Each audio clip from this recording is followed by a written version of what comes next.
지난주일 우리는 예수님을 만난 삭개오에 대해서 알아보았습니다. 삭개오는 예수님을 만나길 간절히 원했고 그로 인해서 그의 삶은 드라마틱하게 변했습니다. 사실 예수님을 만난 사람도 많고 예수님을 경험한 사람도 꽤 많지만 예수님을 만나고 나서 그의 인생이 바뀐 사람들은 그렇게 많지 않습니다. 그렇게 예수님을 만나고 변화된 사람 삭개오는 그 특징 한 가지를 보여주고 있는데요. 그것은 자신이 가지고 있는 것을 소중하게 생각하지 않는다는 겁니다. 예수님을 만나기 이전에는 돈과 재물을 자기의 인생에 아주 중요한 것으로 생각했다면 예수님을 만나고 변화된 이후에 그의 삶은 달라졌습니다. 그리고 돈이 더 이상 자기에게 있어서 중요한 것이 아니라는 것을 깨닫게 되었고 다른 사람들에게 나눠줄 수 있게 되었습니다. 즉 예수님을 만난 이 삭개오는 기쁨이 넘치기 시작했고 그 기쁨으로 인해서 자신이 가지고 있는 재물을 아까워하지 않고 다른 사람들에게 나누어 주었다는 겁니다. 진정한 기쁨은 성경에서 말하고 있는 기쁨은 우리가 무엇을 소유하는가가 아니라 예수 그리스도를 영접하는 데서 온다라고 이야기하겠습니다. 이런 변화가 어떻게 가능할까요? 예수님을 만난 모든 사람들이 변화하지는 않았습니다. 그래서 어떤 출발점이 필요하다는 것을 우리가 알 수 있는데요. 이러한 변화의 출발점은 바로 믿음입니다. 정확하게 말하면 부활을 믿는 믿음이 필요합니다. 우리가 태어나서 죽을 때까지 대략 100년 정도 되는 삶을 살아가게 되는데요. 이 인생에서 큰 의미를 찾기는 매우 어렵습니다. 우리가 인생 가운데서 발견하는 기쁨은 다른 사람보다 더 많은 것을 소유하거나 다른 사람들에게 인정받는 그러한 기쁨이 있을 뿐입니다. 그러나 성경이 말하고 있는 생명은 단순히 엄마 뱃속에서 태어나 무덤에서 죽는 일회적인 것이 아니라고 이야기하고 있습니다. 성경에서 말하고 있는 생명은 영원한 것이고 성경에서 말하고 있는 생명은 영원히 불타오르는 것입니다. 그리고 그 생명은 부활을 통해 죽음을 극복하고 다시 일어서게 하는 것입니다. 부활을 믿는 믿음은 예수님을 그래서 예루살렘으로 올라가게 하십니다. 많은 사람의 죄를 대속하기 위해서 십자가를 지시기 위해서 예루살렘으로 올라가십니다.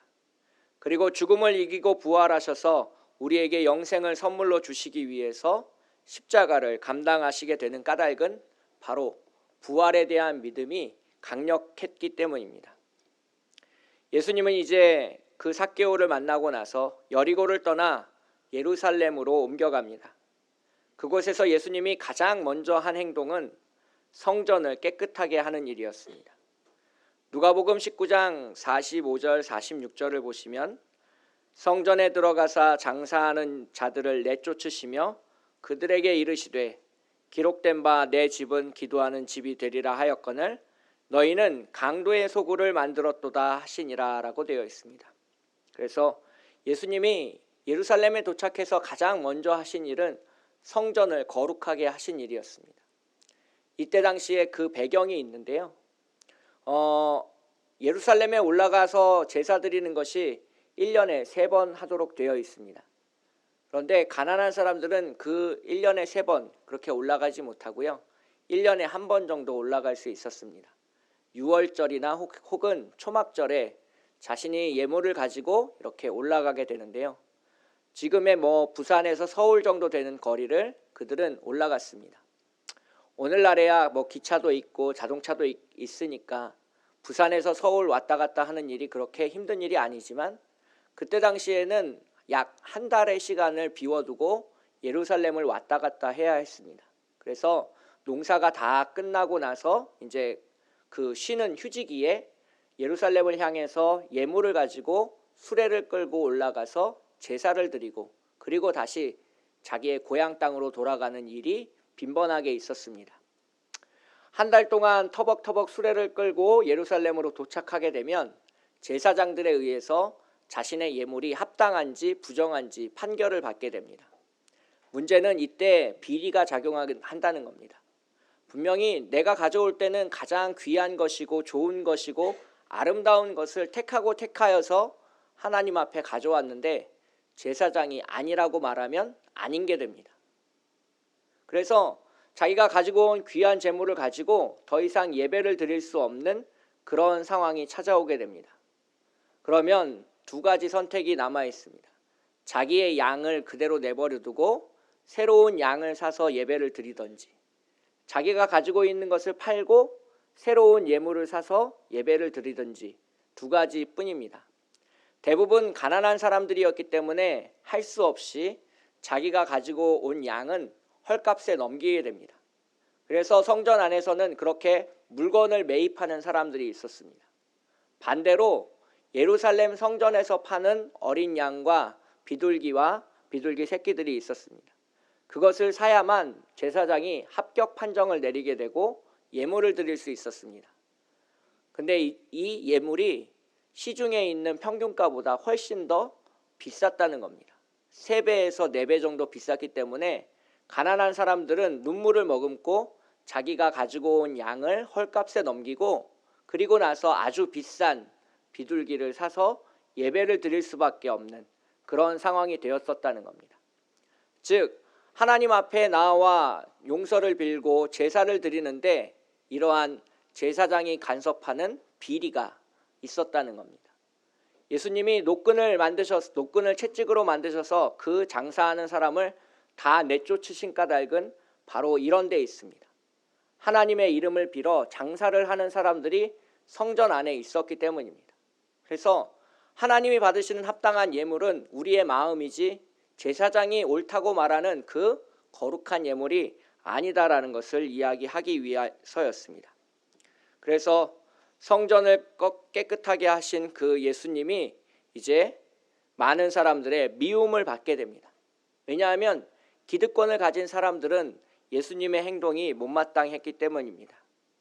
누가복음 19장 47절 48절을 보시면 예수께서 날마다 성전에서 가르치시니 대제사장들과 서기관들과 백성의 지도자들이 그를 죽이려고 꾀하되 백성이 다 그에게 귀를 기울여 들으므로 어찌할 방도를 찾지 못하였더라. 지금 대제사장과 많은 사람들은 속이 부글부글 끓고 있습니다. 자신들이 여태까지 해왔던 쉬운 돈벌이를 예수님이 못하게끔 막았기 때문입니다. 그래서 자기 마음대로 하면 지금 당장 감옥에 가둬서 채찍질을 하고 싶은데 예수님이 기적을 일으키는 사람이라는 것을 분명히 보았고, 또한 많은 사람들이 예수님을 따르고 있는 상황에서 쉽게 그렇게 행할 수는 없었습니다. 그래서 그들에게는 명분이 필요했습니다. 예수님을 잡아서 감옥에 가둘 명분, 예수님을 예루살렘에서 쫓아낼 명분, 그러한 명분이 필요했습니다. 그래서 일부러 예수님 앞에 다가가서 곤란한 질문을 하게 되는데요. 이것을 우리는 예루살렘 논쟁이라고 부르게 됩니다. 마가복음에 따르면 5개의 논쟁이 나타나고 있는데요. 누가복음에서는 그 중에 4가지만 소개하고 있습니다. 가장 첫 번째 질문이 누가복음 20장 1절부터 18절까지의 내용입니다. 누가복음 2장 1절부터 8절까지 보시면 2절을 보시면 당신이 무슨 권위로 이런 일을 하는지, 이 권위를 준 이가 누구인지 우리에게 말을 하라라고 질문하고 있습니다. 이것을 우리는 예루살렘에서 일어난 첫 번째 논쟁, 권위 논쟁이라고 이야기합니다. 그래서 이 사람들의 속마음은 이렇습니다. 너는 정규 신학교를 졸업한 것도 아니고, 너는 제사장 가문 출신도 아니고, 너는 예언자 가문의 출신도 아니니 너는 아무 권위가 없으니 사람들을 그만 가르치고 너의 고향으로 돌아가라는 그러한 배경을 가지고 있습니다. 하지만 예수님은 자신의 가진 권위가 하늘로부터 온 것임을 넌지시 말하는 것으로 그 논쟁을 이기시고 나서 다시 계속해서 예루살렘에서 가르치시기를 계속합니다. 첫 번째 질문이 실패하고 나자 두 번째 질문을 가지고 예수님을 찾아왔습니다. 누가복음 20장 20절부터 26절까지의 내용인데요. 20절부터 22절을 보시면 이에 그들이 엿보다가 예수를 총독의 다스림과 권세 아래에 넘기려 하여 정탐들을 보내어 그들로 스스로 의인인 체하며 예수의 말을 챕잡게 하니 그들이 물어 이르되 선생님이여 우리가 아노니 당신은 바로 말씀하시고 가르치시며 사람을 외모로 취하지 아니하시고 오직 진리로서 하나님의 도를 가르치시나이다.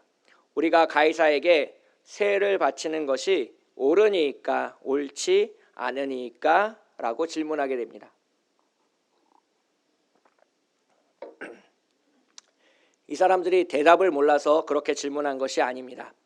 우리는 이 부분을 세금 논쟁이라고 부르게 됩니다. 만약에 예수님이 로마에 세금 내는 것을 안 내도 된다라고 말하면 로마 총독에게 그들은 고발할 것입니다. 로마 지배에 불순종하는 세력이니 이 사람을 감옥에 가두어서 더 이상 가르치지를 못하게 하라는 것이 그들의 음모였습니다. 하지만 예수님은 아주 멋진 질문으로 대답으로서 그 논쟁을 이기시는데요. 우리가 잘 알고 있는 대로 가이사의 것은 가이사에게, 하나님의 것은 하나님에게 드리라라고 말함으로써 그 논쟁을 이기십니다. 가이사의 것으로 나타난 것은 그때 당시의 동전입니다. 그때 당시에 사용되던 드라크마에는 로마 황제의 얼굴이 새겨져 있었는데요. 그래서 로마 황제가 새겨진 돈, 즉 이 세상의 물건은 하나님께 드리고 더 무서운 것은 그 다음입니다. 하나님의 것은 하나님께 드리라라고 말하고 있습니다. 여기서의 하나님의 것은 바로 우리 자신, 이스라엘 사람들 자신을 이야기하고 있습니다.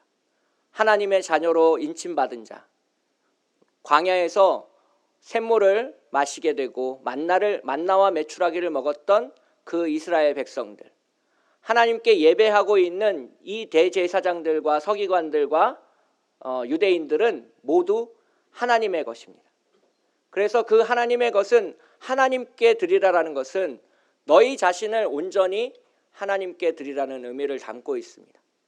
그래서 과연 너희가 지금 하나님을 온전히 예배하고 있는 것이냐, 하나님을 따르고 있는 것이냐, 하나님을 사랑하고 있는 것이냐를 예수님께서 거꾸로 질문하고 있는 겁니다. 그런 질문 앞에서 많은 유대인들이 제대로 대답하지 못하고 예수님 곁을 떠나가게 되는 것이 두 번째 논쟁입니다. 오늘 본문 27절부터 40절은 세 번째 논쟁에 해당하는데요. 바로 부활 논쟁입니다. 그때 당시에 사두개인들은 부활을 믿지 않던 현실적인 유대인들이었습니다.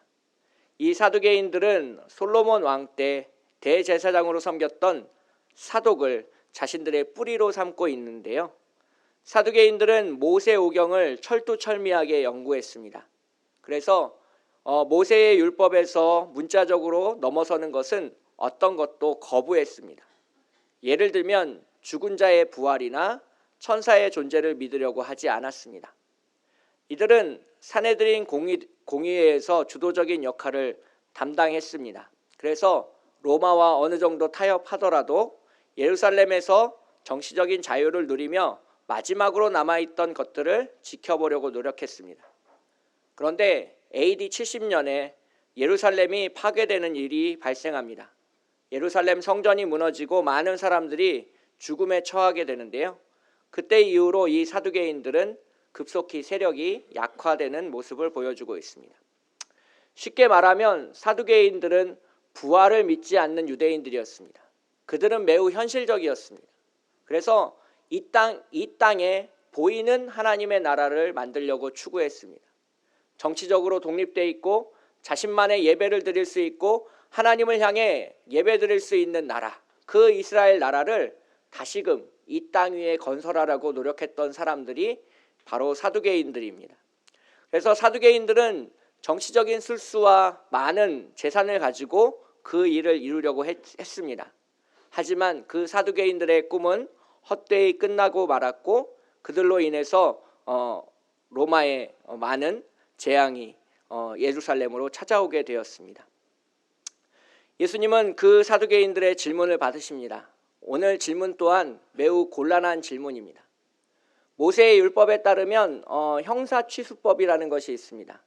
만약에 저에게 큰형이 있는데 큰형이 아들을 낳지 못하고 자녀를 낳지 못하고 죽으면 그 대를 이어주기 위해서 동생이 대신 결혼 생활을 해서 아이를 낳아주게끔 되어 있습니다. 이것을 우리는 형사취수법이라고 하게 됩니다. 그런데 오늘 본문에서 보시면 7명의 형제가 다 한 여인과 결혼하게 됩니다. 그리고 나서 아이 없이 죽게 됩니다. 육체적으로 부활하게 되면 7명의 남자와 한 여인이 남게 되는데요. 과연 어느 사람과 결혼 생활을 이어가야 될지 곤란한 질문이 야기됩니다. 그 질문을 예수님께 던짐으로써 부활을 제대로 전하지 못하게끔 예수님에게 공격하려는 의도를 가지고 있었습니다.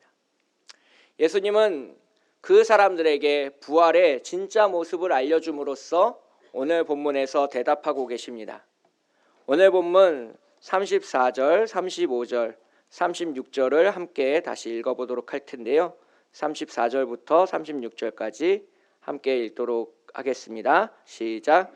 예수께서 이르시되 이 세상의 자녀들은 장가도 가고 시집도 가고 저 세상과 및 죽은 자 가운데서 부활함을 얻기에 합당히 여김을 받은 자들은 장가 가고 시집 가는 일이 없으며 그들은 다시 죽을 수도 없나니 이는 천사와 동등이요 부활의 자녀로서 하나님의 자녀임이라. 아멘.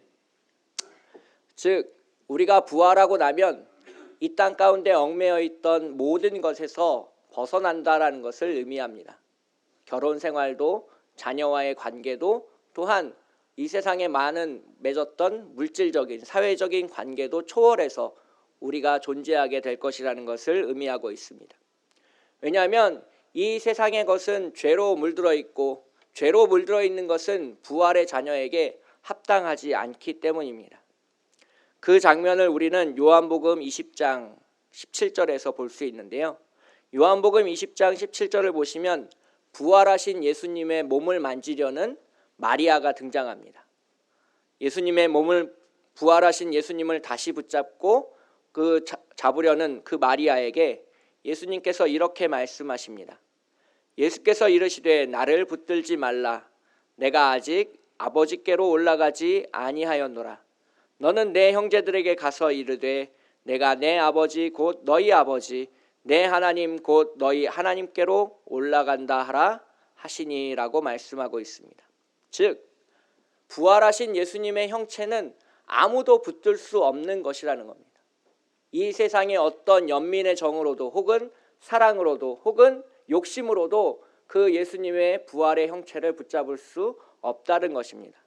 그래서 이 세상의 모든 것으로부터 완전히 자유로워지고 깨끗하여지고 거룩하여진 그 부활의 모습이 우리에게도 임할 것임을 이야기하고 있습니다. 그래서 우리가 부활의 모습이 어떨 것인가? 그것은 마가복음 9장 2절부터 3절에 등장하는 변화산에서의 예수님의 모습을 통해서 알 수 있습니다. 부활의 형체는 바로 변화산에서 변화하신 예수님의 모습과 같이 우리가 변한다는 것을 약속하고 있는데요. 마가복음 9장 2절 3절을 보시면 높은 산에 올라가셨더니 그들 앞에서 변형되사 그 옷이 광채가 나며 세상에서 빨래하는 자가 그렇게 희게 할 수 없을 만큼 매우 희어졌더라. 아멘. 즉 부활로 말미암아 새 생명을 얻게 된 우리들은 이렇게 변화산에서의 예수님의 모습처럼 그 안에 거룩함과 생명이 충만해서 다른 사람들이 쳐다도 볼 수 없을 만큼 환하게 아름답게 거룩하게 우리가 변화된다는 것입니다. 그래서 의인들이 부활하여 누리게 될 생명, 영광은 이 세상의 어떤 것과도 비교할 수 없고 그것을 우리가 알아갈 수 없다는 것을 이야기하고 있습니다. 제가 부활에 대한 이야기를 아주 길게 설명해 드렸는데요. 까닭이 있습니다. 교회를 다니지만 부활을 믿지 못하는 사람들이 꽤 많더라는 겁니다. 제가 주일날이면 보통 새벽 기도를 나와서 계속 이렇게 교회에 머물러 있는데요. 오늘 아침에는 한 분이 교회를 찾아오셨습니다. 이렇게 술 냄새가 좀 많이 나시는 분이었는데 다행히 이렇게 해코지는 하지 않고 저랑 차를 한 잔 마시고 집으로 돌아가셨습니다. 그래서 어쩐 일로 교회를 찾아오셨냐고 물어봤더니 마음에 속상한 일이 있어서 이렇게 찾아오셨다라고 얘기를 하더라고요. 그래서 제가 이제 이런저런 얘기를 하고 이제 기도를 하고 이제 그분을 돌려보냈습니다. 올해 이제 54년생이라서 65세가 되셨다고 얘기하시더라고요. 그래서 그분을 향해서 기도를 해드리고 돌려보내면서 그분한테 질문을 했습니다. 그래서 하나님이 어떤 분이세요? 라고 질문을 하자 그분이 저한테 대답하기를 항상 나를 도우시는 분으로 이야기를 하시더라고요. 그래서 자기가 기도할 때마다 자기가 하고 있는 모든 일을 다 이루어주셨다는 거예요. 그래서 그분한테 질문했습니다. 그럼 선생님이 하나님을 위해서 무슨 일을 하셨는지 여쭤봐도 될까요? 그랬더니 자기는 연약해서 할 필요가 없대요. 그래서 이분은 아직 부활을 믿지 못하는 신앙을 살고 계시는구나라는 생각을 하게 됐습니다. 그래서 우리가 교회를 다니고 기도를 하고 찬양을 부르고 하나님의 말씀을 듣지만 거기에는 부활에 대한 신앙이 있느냐 없느냐에 따라서 우리의 삶이 바뀌게 되어 있습니다. 삭개오가 자신이 가지고 있는 모든 재물을 아까워하지 않고 다른 사람에게 줄 수 있었던 까닭은 예수님을 만나고 나서 부활에 대한 믿음을 소유했기 때문입니다. 그래서 부활에 대한 믿음을 소유한 사람만이 십자가를 감당할 수 있습니다. 제가 이 부활에 대한 믿음을 몰랐을 때는 내 힘으로 내 능력으로 십자가를 감당하려고 했습니다. 그 십자가가 너무나도 무겁고 힘들어서 하나님 앞에 이 십자가 좀 치워달라고 많이 울며 불며 떼를 썼습니다. 그런데 그 부활에 대한 신앙이 하나님으로부터 저에게 이렇게 심어졌을 때 십자가는 더 이상 무거운 것이 아니고 감당할 수 없는 것이 아니라 기쁨의 십자가가 되었습니다. 주님과 함께 걸어갈 수 있는 유일한 통로가 십자가이고 주님과 함께 부활하고 하나님 나라에 가기 위한 유일한 통로가 십자가라는 것을 알게 되고 나서 그 십자가의 의미가 달라지기 시작했습니다. 우리의 삶에 많은 고난과 역경과 고통이 찾아옵니다. 부활이 없는 신앙은 그 고난과 고통 가운데 하나님을 원망하며 애원하며 기도할 수밖에 없습니다. 하지만 부활에 대한 신앙을 가지고 오늘 우리가 살아가게 되면 주님과 함께 기뻐할 수 있고 동행할 수 있고 감사할 수 있고 찬양할 수 있게 되는 것입니다. 이 부활에 대한 신앙을 가지시는 우리 모두가 되시기를 축복하겠습니다. 제가 오늘 본문을 묵상하면서 한 가지 일을 경험했는데요. 이제 나이가 조금씩 들어가니까 이제 발바닥에 굳은 살이 배기기 시작합니다. 그래서 이제 그 목욕하고 난 다음에 이제 굳은 살을 떼어내는 작업을 이제 한 달에 한 번, 뭐 일주일에 한 번 정도 하게 되는데요. 이번 주 월요일 날 이제 그렇게 목욕을 하고 나서 굳은 살을 떼어내는 작업을 했습니다. 그런데 잘못해가지고 손톱깎이로 깎다가 너무 깊게 베어가지고 피가 나기 시작했습니다. 그래서 빨간 약을 바르고 데일밴드를 바르고 이제 그 다음 날 새벽 기도를 오기 위해서 이제 계단을 오르는데 너무너무 불편하더라고요. 여기 이렇게 상처가 났고 발이 안 아프게 하기 위해서 억지로 이렇게 한 발 한 발 딛는데 그렇게 불편할 수가 없었습니다. 그러면서 제가 그 계단을 올라가면서 그런 생각을 했습니다. 예수님을 모시고 사는 삶은 이렇게 불편할 수도 있겠구나. 하나님과 동행하면서 살아가는 삶은 이렇게 불편할 수도 있겠구나. 전에는 아무렇지 않게 죄를 짓고 살았던 인간이 하나님과 동행하면 이렇게 불편하게 살 수도 있겠구나. 그런 생각을 하게 되었습니다. 주님이 나와 함께 하시면 술 먹고 담배 피던 어제가 불편하게 되어 있습니다. 세상 것에 만족하며 취하면서 살았던 내 모습이 불편하게끔 되어 있습니다. 주님이 우리 안에 계시면, 부활의 주님이 우리 안에 계시면 우리의 삶은 조금씩 불편해집니다. 어제의 내가 죄인이라는 것을 깨닫게 되고 하나님 앞에 부활의 몸으로 나아가야 될 것을 이야기하고 있기 때문입니다. 그래서 오늘 부활을 마음에 짊어지고 조금 불편하더라도 주님과 동행하시는 우리 모두가 되시기를 축복하겠습니다. 함께 기도하겠습니다. 사랑의 하나님 아버지, 이 시간 기도하며 나아갑니다. 부활에 대한 신앙을 가지고 오늘을 살아가기를 소망합니다. 삶이 좀 불편해지더라도 주님과 날마다 동행하며 주님과 함께 기뻐하기를 원합니다. 주님이 우리를 찾아오셔서 부활에 대한 신앙으로 우리를 변화시켜 주시옵시고, 고통과 고난에서 신음에서 주님과 함께 동행하는 기쁨으로 변화시켜 주시옵소서. 아버지 하나님, 우리를 부활의 자녀로 거듭나게 하시고 하나님의 자녀로 이 땅 가운데서 부활을 살도록 연습시켜 주시옵소서. 거룩하고 아름다우신 우리를 사랑하시는 예수님의 이름으로 간절히 기도합니다. 아멘.